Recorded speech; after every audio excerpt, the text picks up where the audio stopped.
इन चमकती इमारतों, मकबरों और आनंद भवनों के बाद यह झोपड़ी भी आती है। आप सोचते होंगे इस झोपड़ी में देखने के लिए क्या रखा है। ऐसी लाखों झोपड़ियां तो सड़क और रेल से गुजरते हुए दिखाई दे जाती हैं।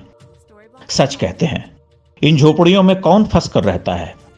लेकिन जरा ठहरिए, इससे पहले कि आपकी भागती आंखों से यह ओझल हो जाए और आनंद भवनों के अलंकार में आप डूब जाएं, 2 बूंद जल अपनी दृष्टि में भर लीजिए।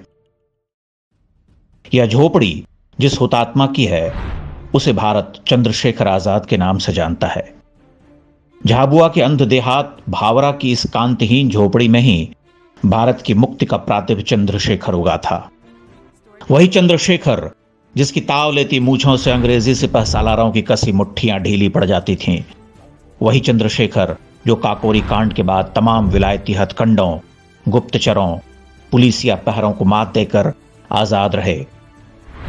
वही चंद्रशेखर जिसने 15 साल की उम्र में नंगी देह पर 25 कोड़े खाए और प्रतिज्ञा कर ली कि अब कोई गोरा फौजी जीते जी उसे छू न पाएगा, और 24.5 वर्ष की उम्र में अपनी कनपटी उड़ा लेने तक चंद्रशेखर अंग्रेजों के लिए आकाश भर की दूरी पर ही रहे, कोई उन्हें छू न सका। आजाद गोरी फौजों के बीच रहते, उन्हें ललकारते, हवा की तरह छू कर गुजर जाते और गोरी फौजें हाथ मारती रह जाती। अल्फ्रेड पार्क में जब 80 पुलिस वालों से वह घिर गए और नॉट बावर ने उनके चेतने समझने से पहले गोली चला दी, तो अपनी घायल जांघ और गोली से जड़ दाहिने हाथ की परवाह न करते हुए इस पुरुष सिंह ने अपने अदम्य साहस और अचूक निशाने से उन्हें थर्रा दिया। आजाद एक विकट दरिद्र घर में जन्मे, मात्र 24 वर्ष की आयु में देश के लिए सर्वस्व न्योछावर कर गए।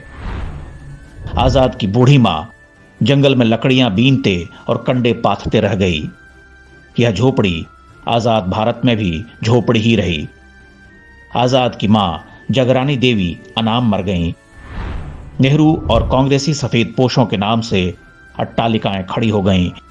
इतिहास की पुस्तकें छप गईं। पूरा खानदान स्वतंत्र भारत का शाह बनकर बैठा रहा। अपने देश के असली नायकों को पहचानिए, इस झोपड़ी को देखकर शीश झुकाइए।